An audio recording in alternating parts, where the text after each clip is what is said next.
તો વિદ્યાર્થી મિત્રો, આપણે લેક્ચર 2માં જોયું કે માર્કેટિંગનું અર્થ, પ્રસ્તાવના, મહત્ત્વ. ત્યારબાદ જોઈશું તેનું કાર્યક્ષેત્ર. તો સંચાલનનું કાર્યક્ષેત્ર શું છે તે આપણે જોઈએ. આપણે આગળ પ્રસ્તાવના કે એનો અર્થ વ્યાખ્યા જોઈ ગયા, છતાં આપણે અહીંયા થોડી નજર કરી લઈએ. તો સંચાલનની વિવિધ શાખાઓ પૈકી વેચાણ સંચાલનને વર્તમાન સમયમાં વિસ્તૃત રીતે માર્કેટિંગ સંચાલન તરીકે ઓળખવામાં આવે છે. વેચાણ સંચાલનને વર્તમાન સમયમાં એટલે માર્કેટિંગ તરીકે ઓળખવામાં આવે છે. ઉત્પાદન પ્રવૃત્તિ કાર્યક્ષમ હોય તેમ છતાં જો તેના માર્કેટિંગ સંચાલન અંગે યોગ્ય વિચારણા ન થાય તો સમગ્ર ઉત્પાદન પ્રવૃત્તિ નિષ્ફળતા તરફ આગળ વધે. પરિણામે નફાના હેતુથી કરવામાં આવતી પ્રવૃત્તિ નુકસાનમાં પરિણમે. તેથી નાણાકીય અને ઉત્પાદન સંચાલનને સફળ બનાવવા માટે માર્કેટિંગ સંચાલનની કાર્યક્ષમતા ઉપર વિશેષ ભાર મૂકવામાં આવે છે.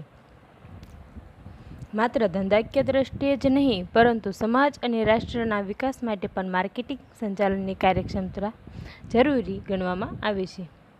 તો એનો અર્થ અને વ્યાખ્યા સ્પષ્ટ કરતા દાવર એવું જણાવે છે કે માર્કેટિંગ મેનેજમેન્ટ એ એવી પ્રક્રિયા છે જે દ્વારા ગ્રાહકોની જરૂરિયાત નક્કી કરવામાં આવે છે. કે બજાર દ્વારા છે ને ગ્રાહકોની જરૂરિયાત નક્કી કરવામાં આવે છે કે બજારમાં કેવા પ્રકારની વસ્તુ મૂકવામાં આવે છે, તે પ્રમાણમાં ગ્રાહકની ખરીદ શક્તિ કેવી છે, ગ્રાહકની રુચિ પસંદગી કેવી છે, આપણે આગળ અભ્યાસ કરી ગયા. એ મુજબ તેને માલ કે સેવાના અંદાજવામાં આવે છે. પછી આ માલ કે સેવાને આખરી ઉપભોક્તા તરફ લઈ જવામાં આવે છે, જેથી ચોક્કસ ગ્રાહક વર્ગની જરૂરિયાત સંતોષી શકાય છે. ટૂંકમાં માર્કેટિંગ સંચાલન વેચાણ ધ્યેયની સિદ્ધિ માટે હેતુલક્ષી પ્રવૃત્તિઓને ચોક્કસ દિશામાં દોરવા સાથે સંબંધ ધરાવે છે.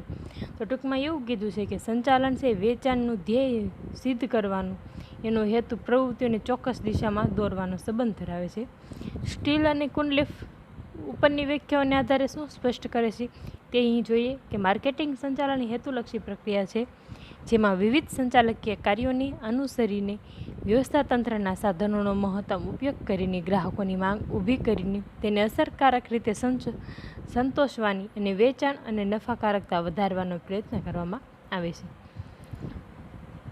તો સંચાલકીય કાર્યોને અનુસરીને વ્યવસ્થાના સાધનોનો મહત્તમ ઉપયોગ, જે યંત્ર સામગ્રી હોય એનો મહત્તમ ઉપયોગ, સારામાં સારી રીતના એનો ઉપયોગ કરવાનો છે. ગ્રાહકોની માંગ ઊભી કરીને અને સામા પક્ષે જોવાનું છે કે ગ્રાહકોની માંગ કેવી છે, ગ્રાહકોની માંગ ઊભી કરી તેની અસરકારક રીતે ગ્રાહકોની માંગ સંતોષવાની છે અને નફાકારકતા વધારવાનો પ્રયત્ન કરવાનો છે. તો મિત્રો, હવે આપણે જોઈશું માર્કેટિંગ સંચાલનનું કાર્યક્ષેત્ર. તો માર્કેટિંગ સંચાલનમાં માલના ઉત્પાદનથી માંડીને તેના ગ્રાહકો સુધી પહોંચાડવાના તમામ સંચાલકીય કાર્યોનો સમાવેશ થાય છે. તો આગળ આપણે મેં પહેલાં લેક્ચરમાં કહ્યું એ પ્રમાણે કે માર્કેટિંગ સંચાલનનું કાર્ય શું છે કે જ્યાંથી ઉત્પાદનથી માંડીને વેચાણ પૂરું થતાં આખરી ઉપભોક્તા સુધી જ્યાં સુધી માલ પહોંચે ત્યાં સુધીની કાર્ય સંચાલનના કાર્યોમાં સમાવેશ થાય છે, જે નીચે મુજબ જણાવી શકાય છે. તો પહેલું છે ગ્રાહકોની જરૂરિયાતો ઓળખવી અથવા જાણવી. સૌ પ્રથમ તો બજારમાં ગ્રાહકોની જરૂરિયાત કેવી છે એ ઓળખવી, એના વિશેની જાણકારી મેળવી. તો અંદર આપણે ચર્ચા કરીએ કે બજાર ક્રિયાનું સૌ પ્રથમ કાર્ય જુદા જુદા પ્રકારની જરૂરિયાતો ઓળખવાની અને જાણવાની કામગીરી અગત્યની છે, કારણ કે તેને આધારે જે ગ્રાહક વર્ગને જરૂરિયાત સંતોષવા માટે કાર્યવાહી હાથ ધરી શકાય છે. આ કાર્યને બજાર સંશોધન તરીકે પણ ઓળખવામાં આવે છે કે જુદા જુદા પ્રકારની જરૂરિયાતો એની ઓળખવાની, એની કામગીરી કઈ અગત્યની છે વગેરેના આધારે ગ્રાહક વર્ગની જરૂરિયાત સંતોષવામાં આવે છે અને એની કામગીરી હાથ ધરવામાં આવે છે. આ કાર્યને બજાર સંશોધન તરીકે પણ ઓળખવામાં આવે છે. જે બજાર વિશેની માહિતી મેળવવી એ બજાર સંશોધન તરીકે ઓળખાય છે. એટલે કે કઈ વસ્તુનું ઉત્પાદન કરવું, કેટલા પ્રમાણમાં કરવું, ક્યારે ઉત્પાદન કરવું, આ પ્રશ્નોનો ઉકેલ માટે બજાર સંશોધન કરવું પડે છે. ત્યાર પછી બીજું છે પેદાશના વિકાસની પ્રક્રિયા.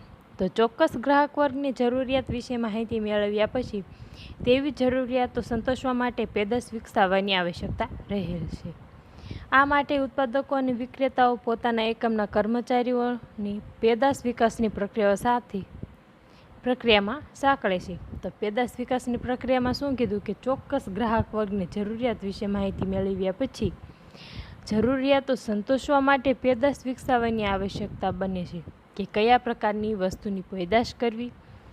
આ માટે ઉત્પાદકો અને વિક્રેતાઓ પોતાના એકમના કર્મચારીઓને પેદાશ વિકાસની પ્રક્રિયામાં સાંકળે છે. ત્યારબાદ પેદાશ અંગેના વિચાર. તો પેદાશ વિકાસની પ્રક્રિયામાં પેદાશ અંગેના વિચાર મહત્વની બાબત છે. કોઈ પણ ઉદ્યોગ ધંધો સૌપ્રથમ તો તેની અંગેની વિચારણા કરવામાં આવે છે કે આપણે આ ઉદ્યોગોની સ્થાપના કરીએ છીએ તો એમાં કઈ પેદાશ કરવામાં આવશે, કેવા પ્રકારનું ઉત્પાદન, શેનું ઉત્પાદન કરવું એ અંગેની વિચારણા કરવામાં આવે છે. તો પેદાશ અંગેનો વિચાર છે એ મહત્વની બાબત છે, કારણ કે ચોક્કસ જરૂરિયાત સંતોષી શકાય એવી પેદાશ વિકસાવવાનો વિચાર કરવો આવશ્યક છે, જેમાં બ્રેનસ્ટોર્મિંગ, જૂથ ચર્ચા, સમૂહ પરિકલ્પના, વ્યક્તિગત પરિકલ્પના વગેરે પદ્ધતિનો સમાવેશ થાય છે.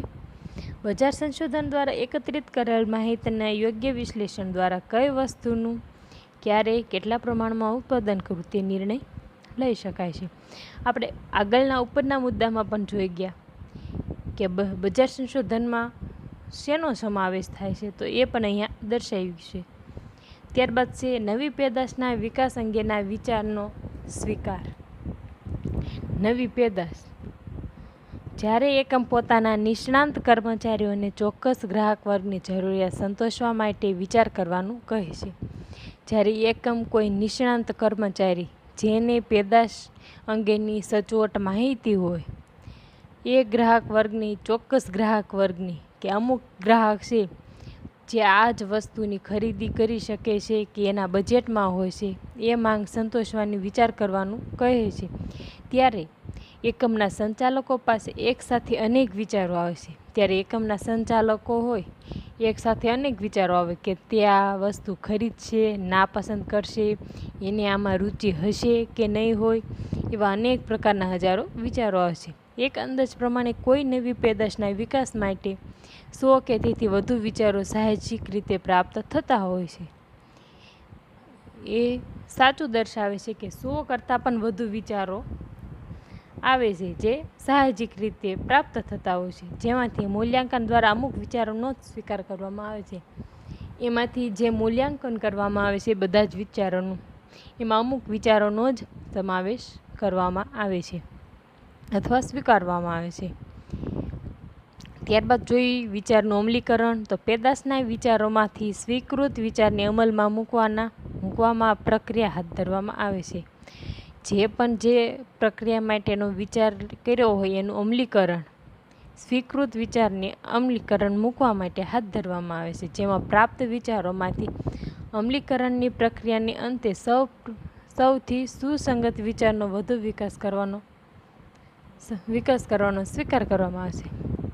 જે પ્રાપ્ત વિચારો હોય છે, જે એકઠા કરેલા વિચારોમાંથી અમલીકરણ કરેલો જે વિચાર હોય છે, અંતે સૌથી વધુ સુસંગત રીતે એ વિચારનો સ્વીકાર કરવામાં આવે છે. નવી પેદાશનું ઉત્પાદન હાથ ધરવું.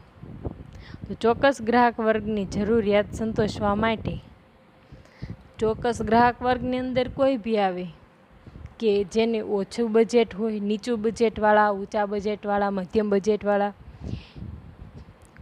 કેવા ગ્રાહક વર્ગને ધ્યાનમાં લીધો છે, કેવા ગ્રાહકને વર્ગને ધ્યાનમાં લઈને સંચાલન કરેલું છે તે અંગેની માહિતી. તે માટે પેદાશ અંગેના સ્વીકૃત વિચારનું ઉત્પાદનની પ્રક્રિયા માટે યોગ્ય અમલીકરણ કરવામાં આવે છે. તે અંગેનો સ્વીકૃત વિચારનું ઉત્પાદનની પ્રક્રિયા માટે યોગ્ય અમલીકરણ કરવામાં આવે છે, જેમાં કાચા માલ મેળવવો. સૌપ્રથમ કાચો માલ મેળવવો એટલે કે નક્કી કરેલ પેદાશ તૈયાર કરવા માટે જરૂરી કાચો માલ કયા વિસ્તારમાંથી કયા ભાવે લાવવો, કેટલા પ્રમાણમાં મેળવવા માટે વાહન વ્યવહાર તથા અન્ય બાબતોની માહિતી મેળવી. તો આપણે આગળ પણ આ ચર્ચા કરી ગયા કે સૌપ્રથમ તો કાચો માલ નક્કી કરવો, તેના માટે વેપાર ઉપરાંત વેપારને સહાયક સેવા. આગળ આ શબ્દ આવી ગયેલો છે કે વેપાર ઉપરાંત એની સહાયક સેવા. તો સહાયક સેવામાં વાહન વ્યવહાર, તાર ટપાલ જેવો સમાવેશ થાય છે. તો અન્ય બાબતોની માહિતી મેળવવી પડે છે. જો પૂરતી તપાસ કરવામાં ન આવે તો કાચા માલની ખરીદી મોંઘી પડે છે અથવા જરૂરિયાત મુજબ કાચા માલ ન મળે તો ઉત્પાદનનું સાતત્ય જળવાતું નથી. તેથી કાચા માલ અંગેની માહિતી મેળવવી ખૂબ જ જરૂરી છે. ઉપરાંત ઉત્પાદન અંગેના સાધનો, કર્મચારીઓ, ઉત્પાદન પદ્ધતિ વગેરે અંગે માહિતી મેળવવી, જેને આધારે પેદાશનું ઉત્પાદન કાર્ય હાથ ધરાય છે. તો કાચા માલથી લઈને સાધનો, કર્મચારી, ઉત્પાદનની પદ્ધતિ વગેરેનો સમાવેશ નવી પેદાશ ઉત્પાદનમાં હાથ ધરવામાં આવે છે. ત્યારબાદ 7મું છે પેદાશ. તો બજાર પ્રક્રિયામાં સૌથી અગત્યનું સ્થાન ધરાવતી બાબત એ ચોક્કસ જરૂરિયાત સંતોષતી પેદાશ. બજારમાં જે વસ્તુ મૂકવામાં આવે છે ઉત્પાદન થયેલી, તે છે પેદાશ, જે અગત્યનું છે, જે બજાર ક્રિયા મિશ્રણનું એક મહત્વનું અંગ છે. જે આ બજાર ક્રિયા મિશ્રણનું અગત્યના અંગ તરીકે પેદાશ ગણી શકાય છે, જેમાં ગ્રાહકોનો રસ, રુચિ, પસંદગી, સાપરંત વલણોને ધ્યાનમાં રાખીને પેદાશ વિકસાવવાનો પ્રયત્ન કરવામાં આવે છે, જે ગ્રાહકોની જરૂરિયાતો સંતોષી શકે તેટલી સક્ષમ હોય છે. જે પેદાશ કરવામાં આવે છે તે ગ્રાહકોના વલણો, રસ, રુચિ, પસંદગીને ધ્યાનમાં લઈને કરવામાં આવે છે. તેથી એવું કહી શકાય કે જે ગ્રાહકોની જરૂરિયાતો સંતોષી શકવા સક્ષમ છે. ત્યારબાદ છે કિંમત. પેદાશના ઉત્પાદન પછી કે સર્જન પછી ઉત્પાદકો અને વિક્રેતાઓ પેદાશ જે ગ્રાહક વર્ગ માટે તૈયાર કરવામાં આવી હોય તેને અનુરૂપ કિંમત નિર્ધારિત કરો. જે પેદાશનું ઉત્પાદન કે સર્જન થયું છે, ઉત્પાદકો અને વિક્રેતાઓ દ્વારા, જે ઉત્પાદન કરતા માલિક એ ઉત્પાદકો છે, વિક્રેતા એટલે વેચાણ કરનાર છે, જે ગ્રાહક સુધી વસ્તુ પહોંચે ત્યાં સુધી તે કેટલી કિંમતમાં પહોંચે છે એ કિંમત નક્કી કરવામાં આવે છે. આ માટે દરેક એકમ જુદી જુદી કિંમત નીતિઓનો ઉપયોગ કરે છે. આ માટે બધા જ અલગ અલગ ધંધામાં અલગ અલગ કિંમત નીતિ હોઈ શકે. તો પેદાશની કિંમત નક્કી કરવામાં જો કોઈ ભૂલ થઈ જાય તો તે ધંધાકીય એકમ બજારમાં લાંબો સમય ટકી શકે નહીં. તો ઉદાહરણ તરીકે આપણે જોઈએ કે કોઈ માલ 50 રૂપિયામાં તૈયાર થતો હોય, કોઈ વસ્તુ 50 રૂપિયામાં તૈયાર થતી હોય અને એનો ઉત્પાદન ખર્ચ 30 રૂપિયા હોય, એનો વાહન વ્યવહાર ખર્ચ મળીને 20 રૂપિયા થતો હોય, તો 50ની વસ્તુનું વેચાણ 50માં જ કરવામાં આવે તો કંપનીને લાંબા સમયે એનું નુકસાન સહન કરવું પડે છે, તે અહીંયા કહી શકાય છે. ત્યારબાદ લાંબો સમય ટકી શકે નહીં. વધુ પડતી ઊંચી કિંમત વેચાણ ઘટાડશે. જો પેદાશની કિંમતમાં વધારો હશે તો ગ્રાહકની માંગ ઘટશે. આપણે આગળ 11-12માં જોઈ ગયા કે માંગ વધવાથી કિંમત ઘટે છે અને માંગ વધે તો કિંમત પણ વધી અને કિંમત વધુ હોય તો માંગ ઘટે છે. જે માટે ઉત્પાદન પડતર, હરીફોની કિંમત, વેચાણ પછીની સેવા, મધ્યસ્થીનું કમિશન વગેરે ધ્યાનમાં લેવામાં આવે છે.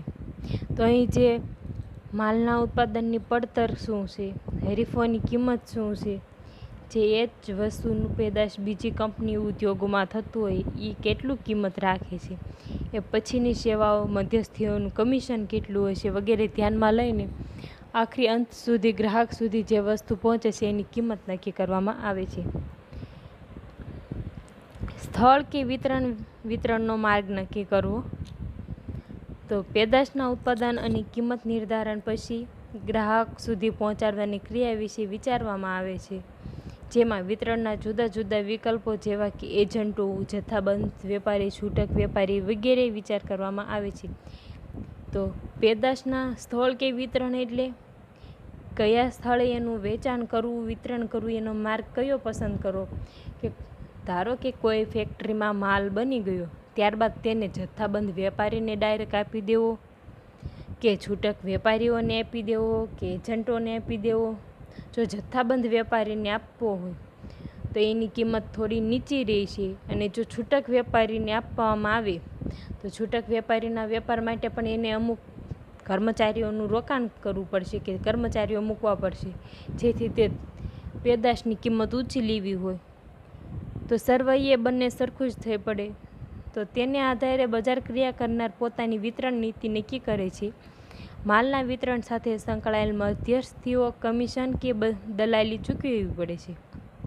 માલના વિતરણ સાથે સંકળાયેલ મધ્યસ્થીઓએ કમિશન કે દલાલી ચૂકવવી પડે છે. જે વચ્ચે કમિશન હોય કે એજન્ટો હોય કે જથ્થાબંધ હોય એની દલાલી ચૂકવવી કે કમિશન ચૂકવવું પડે. તેથી ઓછા ખર્ચે ઝડપથી ગ્રાહકોને માલ મળે તેવી વિતરણ વ્યવસ્થા ઉત્તમ કહી શકાય. ત્યારબાદ છે અભિવૃદ્ધિ વેચાણ વૃદ્ધિના કાર્યક્રમો. ગ્રાહકોની જરૂરિયાતો સંતોષવા માટે વિકસાયેલી જુદી જુદી પેદાશો ગ્રાહક સુધી યોગ્ય રીતે પહોંચે અને ગ્રાહકો તે ખરીદવા માટે આકર્ષાય કે લલચાય તે માટેની અભિવૃદ્ધિ કાર્યક્રમો વેચાણ વૃદ્ધિના કાર્યક્રમનો ઉપયોગ કરવામાં આવે છે. તો અભિવૃદ્ધિ એ શું છે કે કોઈ પણ વસ્તુ પેદાશ એની અભિવૃદ્ધિ કે એને આકર્ષક તત્વો કે લલચાય એવા વેચાણ વૃદ્ધિનો ઉપયોગ કરવામાં આવે છે. માનો કે કોઈ પણ એક એવું પેકેજિંગ કરવામાં આવે કે એવું કોઈ વસ્તુનું પેકિંગ હોય કે જે પેકિંગ જોઈને આપણને એવું મન થાય કે આપણે આ વસ્તુ ખરીદવી છે, તો એ અભિવૃદ્ધિમાં એનો સમાવેશ થાય છે. જેમાં જાહેરાત, સેલ્સમેન દ્વારા વેચાણ, વિતરક દ્વારા વેચાણ, અભિવૃદ્ધિ, પ્રસિદ્ધિ અને જાહેર સંપર્કોનો સમાવેશ થાય છે. તો અહીંયા મેં કહ્યું એ પ્રમાણે કે જાહેરાતો આપીને ગ્રાહકોને લલચાવવામાં આવે છે કે કોઈ સેલ્સમેન દ્વારા ઘરે જઈ એની ઓફર્સ દ્વારા કે વિતરકો દ્વારા એની સ્કીમ આપવામાં આવે છે. આવી રીતના એની પ્રસિદ્ધિ કે જાહેરાત સંપર્કોનો સમાવેશ થાય છે, જેને કારણે વેચાણમાં વધારો થતો હોય અને તેને વેચાણમાં વૃદ્ધિની યોજનાઓ તરીકે ઓળખી શકાય. વેચાણ વૃદ્ધિની કોઈ યોજના અમલમાં મૂકતા પહેલાં યોજનાની સંભવિત અસરો અને સફળતા અંગે પૂર્વ વિચારણા કરવી જરૂરી છે. કોઈ પણ વેચાણ વૃદ્ધિ અમલમાં મૂકતા પહેલાં એની યોજનાની સંભવિત અસરો શું થશે એની સફળતા અંગે પહેલાં વિચારણા કરવી જોઈએ. ત્યારબાદ જ એ જાહેરાત સંપર્કો કોઈ પણ પ્રક્રિયા થઈ શકે છે. ત્યારબાદ જોઈએ ગ્રાહક વર્તણૂક. તો ગ્રાહકો પોતાની જરૂરિયાતો જે રીતે સંતોષે છે તેને ચોક્કસ પેદાશ કે સેવા માટે ગ્રાહકને વર્તણૂક તરીકે ઓળખવામાં આવે છે. કે ગ્રાહકોની જરૂરિયાત સંતોષવી તેની ચોક્કસ પેદાશ કે સેવા માટે ગ્રાહકની વર્તણૂક તરીકે ઓળખવામાં આવે છે, જેને આધારે ગ્રાહકો પોતાની પેદાશના વેચાણ અંગેના આંકડાઓ વિશે અંદાજો મૂકી શકે છે. ત્યારબાદ છે પેદાશનું નામકરણ એટલે કે બ્રાન્ડિંગ. તો પેદાશ કરવામાં આવે છે ઉત્પાદન માટે કે ઉત્પાદન કરેલ વસ્તુનું નામકરણ એટલે એને નામ આપવું, બ્રાન્ડિંગ, સિમ્બોલ. દરેક ઉત્પાદક પોતાની પેદાશને કોઈ એક ચોક્કસ નામ આપવા માટે વિશેષ પ્રયત્ન કરે છે, કારણ કે હરીફાઈલક્ષી બજારમાં એક ઉપયોગ માટે અનેક પેદાશો ઉપલબ્ધ હોય છે. કોઈ પણ કંપની હોય, માનો કે આપણે સામાન્ય એક ઉદાહરણ લઈએ તો મમરાનું આપણે ઉદાહરણ લઈએ કે મમરાના પેકેજિંગ ઉપર અલગ અલગ કંપનીના મમરા આવે કે આ મમરા હોય, આ કંપનીના મમરા હોય. તો આપણે એનું પેદાશ કઈ રીતના નક્કી કરી શકીએ કે આપણે નામ ઉપરથી કે આ મમરા સારા આવે છે કે આ નથી આવતા. એવી રીતના આપણે નામ ઉપરથી એને ઓળખી શકીએ છીએ કે હરીફાઈમાં ટકી શકવા માટે એનું નામકરણ કરવામાં આવે છે, જેથી પોતાની પેદાશને અન્ય પેદાશો કરતાં અલગ પાડવા માટે નામકરણ વિધિ કરવી આવશ્યક છે. ત્યારબાદ છે 13મું વેચાણ પછીની સેવાઓ. તો વેચાણ પછીની સેવાઓ કઈ છે? તો ઉત્પાદકો જે ઉત્પાદન કરનાર છે, વિતરકો જે વેચાણ કરનાર છે અને ગ્રાહકો વચ્ચે ખરીદી અને વેચાણ પૂરા એક ચોક્કસ પ્રકારનો સંબંધ ઊભો થાય છે, જે વેચાણ પ્રક્રિયા પછી પણ જાળવવો આવશ્યક બને છે. આ માટે વેચાણ પછીની સેવાઓ અને ગ્રાહકો અને વિતરકો વચ્ચે સંબંધો જાળવવા માટે મહત્વની કડી તરીકે ઓળખવામાં આવે છે. જે વેચાણની સેવામાં જેટલા સંકળાયેલા છે ઉત્પાદકો, વિતરકો અને ગ્રાહકો, એને બધા વચ્ચેના સંબંધો જાળવવા માટે મહત્વની કડી તરીકે ઓળખવામાં આવે છે. ત્યાર પછી છે અંદાજપત્રનું ઘડતર. માર્કેટિંગના વિવિધ કાર્યો કરવા કેટલો ખર્ચ થશે તે અંગેનો અંદાજ મૂકીને અંદાજપત્ર તૈયાર કરવું જરૂરી છે. આ અંદાજપત્રના આધારે ઉચ્ચ સંચાલકો માર્કેટિંગ માટે નાણાકીય સાધનોની ફાળવણી કરી શકે છે. માર્કેટિંગના વિવિધ કાર્યો કરવા કેટલો ખર્ચ થશે તે અંગેનો અંદાજ મૂકીને અંદાજપત્ર તૈયાર કરવું જરૂરી છે. આ અંદાજપત્રના આધારે ઉચ્ચ સંચાલકો માર્કેટિંગ માટે નાણાકીય સાધનોની ફાળવણી કરી શકે છે. માર્કેટિંગ વ્યૂહરચના. માર્કેટિંગની વ્યૂહરચના કેવી છે? 4P. માર્કેટિંગ પ્રવૃત્તિમાં તેના 4 ઘટકો છે. 4P: પ્રોડક્ટ, પ્રાઇસ, પ્રમોશન ને પ્લેસ.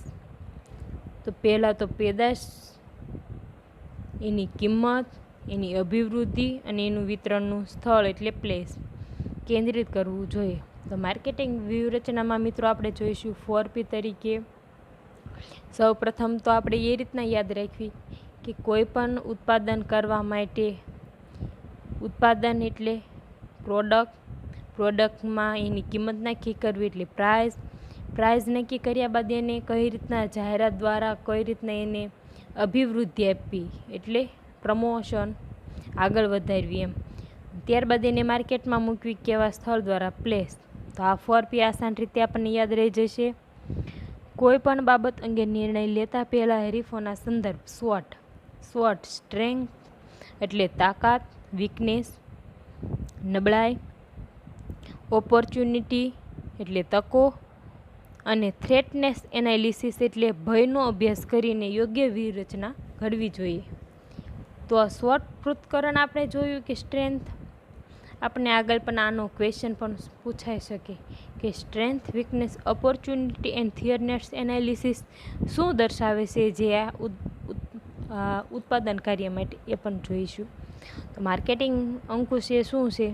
ત્યારબાદ જોઈએ તો માર્કેટિંગના વિવિધ કાર્યો નક્કી કરેલા ધોરણો પ્રમાણે થાય છે કે નહીં તેનું મૂલ્યાંકન કરવા માટે માર્કેટિંગ અંકુશનું કાર્ય જરૂરી બને છે. તો બજારમાં જે કાર્ય કરવામાં આવેલું છે, જે નક્કી કરેલા ધોરણો મુજબ થાય છે કે નથી થતું, એના પર દેખરેખ રાખવાની ક્રિયા અંકુશ કહી શકાય. માર્કેટિંગ સંચાલકોએ જુદા જુદા વિભાગો પાસેથી માહિતી મેળવીને નક્કી કરેલા ધોરણોના સંદર્ભે તેનું મૂલ્યાંકન કરવું જરૂર છે. ત્યારબાદ સુધારાલક્ષી પગલાં લઈ થઈ ગયેલી ભૂલો અને રહી ગયેલી ખામીઓ દૂર કરવા સંચાલકોએ પ્રયત્નો કરવા જોઈએ. જે સુધારાલક્ષી મૂલ્યાંકન કરવું જોઈએ શા માટે? કે સંચાલકોએ જુદા જુદા વિભાગો પાસેથી અહેવાલો મેળવવા કે જે ઉત્પાદન થયું એ કેવું છે, એના વિશેનો માર્ગદર્શન મેળવવામાં આવે છે કે કોઈ સુધારાલક્ષી આપણે પગલાં ઉત્પાદન માટે લઈ શકીએ, જેથી આપણે થઈ ગયેલી ભૂલો અને રહી ગયેલી ખામીઓ દૂર કરી શકાય. સંચાલકોએ પ્રયત્ન કરવા જોઈએ. તો સમીક્ષામાં એવું દર્શાવે છે કે માર્કેટિંગ સંચાલનના કાર્યો જેટલી અસરકારકતાથી અનુસરવામાં આવ્યા હશે તેટલા જ પ્રમાણમાં ગ્રાહકોને વધુ સંતોષ મળશે અને પેદાશ નિષ્ફળતાની શક્યતા ઘટશે. તો થેન્ક યુ વિદ્યાર્થી મિત્રો. તો આગળનું આપણે ટોપિક નેક્સ્ટ લેક્ચરમાં લઈશું.